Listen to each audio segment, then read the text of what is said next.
Olá pessoal, sejam bem-vindos a mais um vídeo do canal eTributei.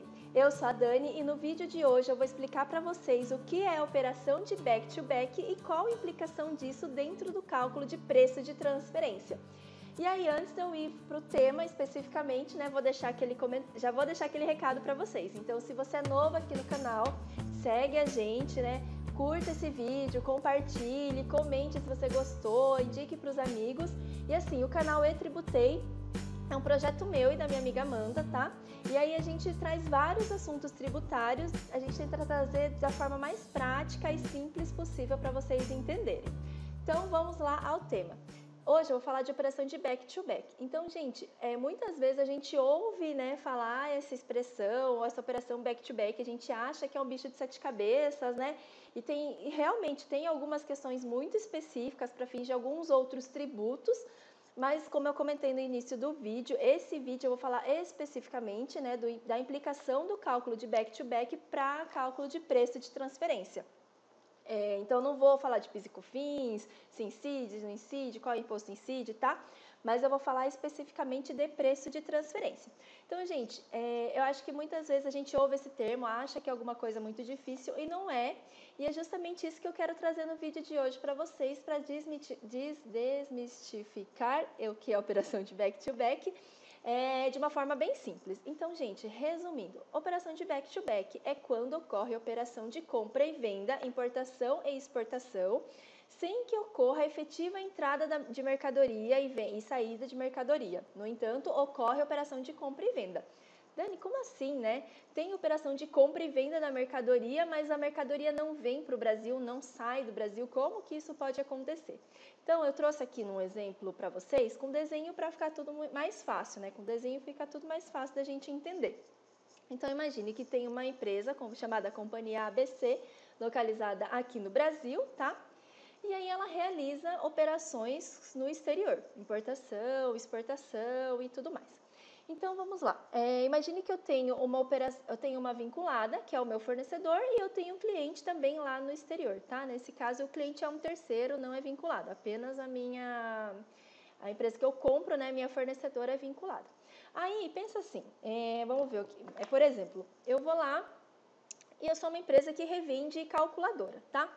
E aí eu tenho um cliente, que essa calculadora ele fica lá fora e eu compro de uma vinculada essa calculadora já pronta. Aí o que eu penso? E o cliente fala, Dani, você me vê lá tantas calculadoras? Aí eu falei, em vez de eu ter que importar lá de fora, pagar o frete do navio, chegar aqui no Brasil, fazer aquele desembaraço, todo aquele trâmite de importação, para depois eu ter que fazer aquele mesmo trabalhão, né, de exportar, tudo mais, eu falo assim, olha, quer saber, cliente, eu vou te vender sim, tá? Mas eu vou pedir para minha vinculada, para meu fornecedor, entregar direto para você. Então, o fluxo da mercadoria fica só lá fora. Não tem a nacionalização desse item, depois a exportação.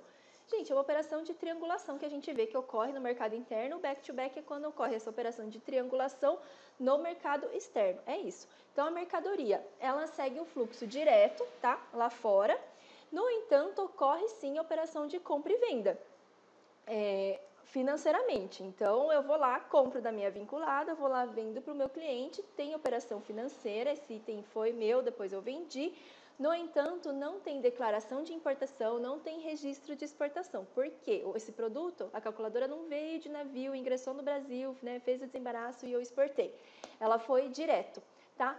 Mas ocorreu sim a operação financeira, a transação. Aí, gente, especificamente no cálculo de preço de transferência, a legislação, ele fala que sim, você tem que realizar o cálculo de preço de transferência se você realizar operações com vinculada ou empresa sediada em paraíso fiscal, tá? Então, nesse caso desse meu exemplo, né, eu importei de uma vinculada, então essa operação ela está sujeita ao cálculo de preço de transferência sim, tá? Se eu tivesse vendido por uma vinculada, também estaria sujeita ao cálculo de preço de transferência nas regras de exportação.